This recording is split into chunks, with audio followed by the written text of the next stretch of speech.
Hello, hello, and welcome back to some common knowledge here on the channel where we're going to look at some Pauper cards, and hopefully some of them will be good. Possible, maybe. Let's jump in, and we'll start with Sunlit Hoplite, which costs 1 and a white for a 2/1 human soldier from Theros Beyond Death. I did not play Theros. I was on my break during this period. But it's a 2/1 human soldier. During your turn, this creature has first strike, and this creature gets +1/+0 as long as you control an Elspeth Planeswalker. Well, sorry, buddy. Not a whole lot of Elspeth Planeswalkers or any Planeswalkers at common rarity. So you're never gonna get your +1. Is a 2/1 that has first strike half the time good enough? And the answer is no. This gets a 1.5, I guess. I mean, I don't know. It's a two power first striker for 2 mana. That's not the worst, but also, you're not getting the gravy and you're not getting all the extra good stuff out of it. So not good enough. Move on to, oh no, words. I'm not a Baldur's Gate enough guy to know the pronunciations of this stuff. Let's go with Shardalin Dragon, let's say, is 6 mana for a 4/4 flying dragon artifact creature. That's it. All that other text is flavor text. No, I don't think I will. It's a 4/4 flyer is okay. Like, that's, an air elemental. Air elementals are good. They don't cost 6. But it's all colorless mana, so you could put this in any deck. You wouldn't, though. There's just better options. If you're making some big Tron deck. Actually, I have like a mono green Tron deck that plays a lot of colorless creatures.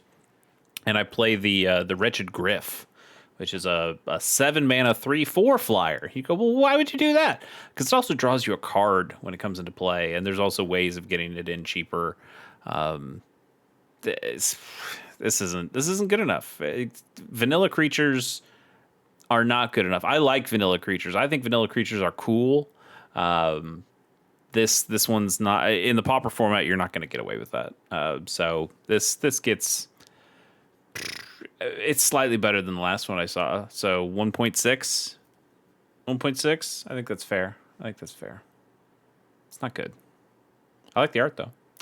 Deny Existence is an instant for 2 and a blue. Counter target creature spell. If that spell is countered this way, exile it instead of putting it into its owner's graveyard. From Shadows over Innistrad. 3 mana for a counter spell. You're also not going to find in Pauper. It's weird. The cards. You'd think 3 mana counter spells seem. Oh, it's creature spells specifically. Sorry, I missed that. I don't know if I said that or not. That's even worse. It's even worse. For 3 mana, you should be countering any spell. But at that point, they need to find They don't want to make it better than cancel. But also, cancel's not good enough either. This is way too narrow. It's nice that it exiles it. Like, yes, this is a great way of getting rid of a sneaky snacker. It's not good enough, though. This is also a 1.6. These have been bad cards. These have been some bad cards. Let's hope the 4th card's a little bit better. Drift of the Dead. It's old. That's better, right? Well, probably not, because it's a wall from Ice Age. It costs 3 and a black for a star creature wall with Defender, because all walls have Defender, so it can't attack. Drift of the Dead's power and toughness are equal to the number of snow lands you control. So, snow. There are some decks that use snow in Pauper, from what I've seen. I don't think there are many in black. I think generally they're closer to like red, maybe even some green. But more importantly, walls there are some there are also some wall defender decks in Pauper as well, but this is not one you're not gonna see in those. It's cool that it would end up getting points of power too. Walls generally don't have a whole lot of power, and if you are playing exclusively snowlands, you could pretty easily get this up to a 5/5, a 6/6, something like that. Um, but it can't attack, so it's not that good. Art's great, art's cool, but it's also another stinker. Again, I don't think it's much better than those other cards we saw. It's like a 1.4. Puncture Bolt is 1 in a red for an instant. Puncture Bolt deals 1 damage to target creature. Put a -1/-1 counter on that creature from Shadowmoor. I did play during Shadowmoor. I don't remember this card from it, though. So maybe I didn't play enough limited from around this time. This isn't... it's fine. It's fine. It's not efficient enough for what you need in Pauper. The -1/-1 counter is interesting in a format that does play with some indestructible creatures. There are some things that you can do to make creatures indestructible. Negative counters are cool, but it's generally just a shock that costs twice as much and has some slight outside utility. It's the best card we've seen so far, I think. I don't think that's saying much, though. I'll give it like a 2. Like 2. Muscle Burst. I like Muscle Burst. It's maybe just for the art, but I also just like Muscle Burst. It's 1 in a green for an instant from Odyssey, and it says target creature gets +X/+X until end of turn, where X is 3 plus the number of cards named Muscle Burst in all graveyards, not just yours, your opponent's, because everybody knows your opponent's also definitely playing a 4 of Muscle Burst. It's a giant. It's generally a giant growth that costs twice as much, and that's bad. But you play a second one of these, and now you're getting. Now it's a what is that? It's not a Titanic growth. That's a 7/7, isn't it? Monstrous growth. Is that what that is? Monstrous. That's not how you spell monstrous. Monstrous growth. Monstrous growth, yeah. Well, that's sorcery also. Ooh, interesting. So it's better than a monstrous growth, or can be. Anyway, this is not good enough. It's cool. What you could do here, and you still wouldn't, but what you could do is have a like a dredge deck that mills a bunch. You put your town greeters in here, your circle of land druids, and you mill 2 or 3 of these into the yard, and then you get a pretty nice boost for 2 mana. But it doesn't give the creature evasion. It is still just kind of a combat trick, and I think you want your combat tricks to be a little bit more flexible in this format. So overall, not good enough. But look at that bicep. It's a hell of a bicep. For the bicep alone, let's give it a 2.1. It's the best card we've seen so far today, which is sad. How about Deathbloom Gardener? It's 2 and a green for a 1/1 elf druid with Death Touch, and it can tap to add 1 mana of any color from Dominaria United. For 3 mana, you're getting a mana dork, and you're getting a mana dork that has Death Touch, so it's got a lot of utility on a single card. It can do a lot of things. It's an ankle biter, or it's a Fang of Shigeki. It's a Llanowar. It's a Bird of Paradise because it can tap for any color. But you're paying 3 mana for a card that is just kind of 2 1-mana cards put together. So you're still paying a premium for this. Even in Elves is a deck in Pauper. You wouldn't play this in Elves. You'd play much cheaper Elves. The Death Touch is nice, but also it's a bit of it's a bit of a combo breaker here, in that you're if you tap the creature for mana, you don't get to block with the Death Touch.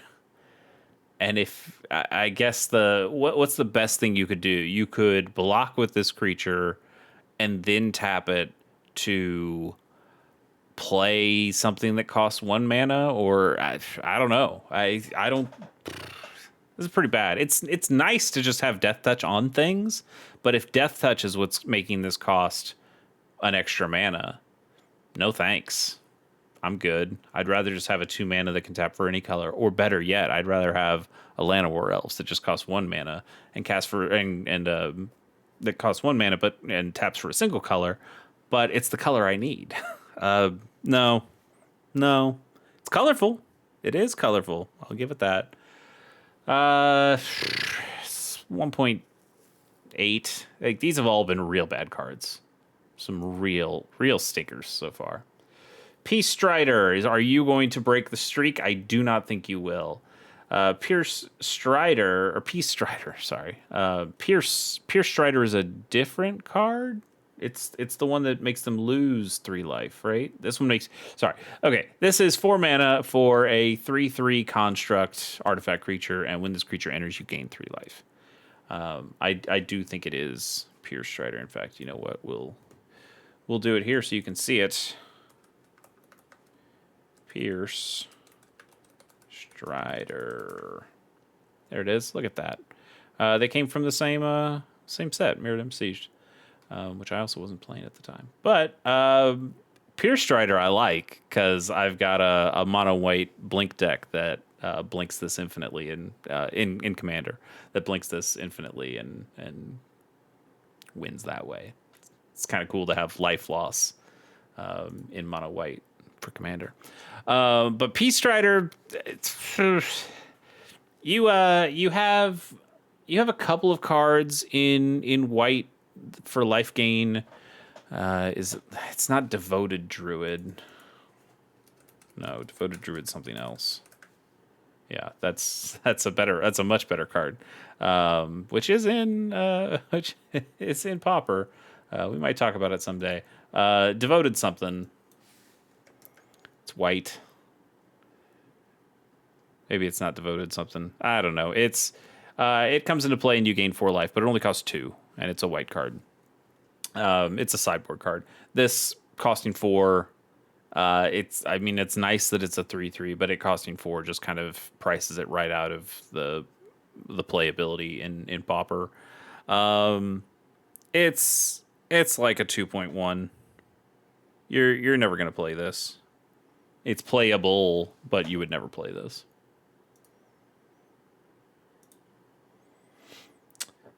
Another new Spider-Man card. Lucky us.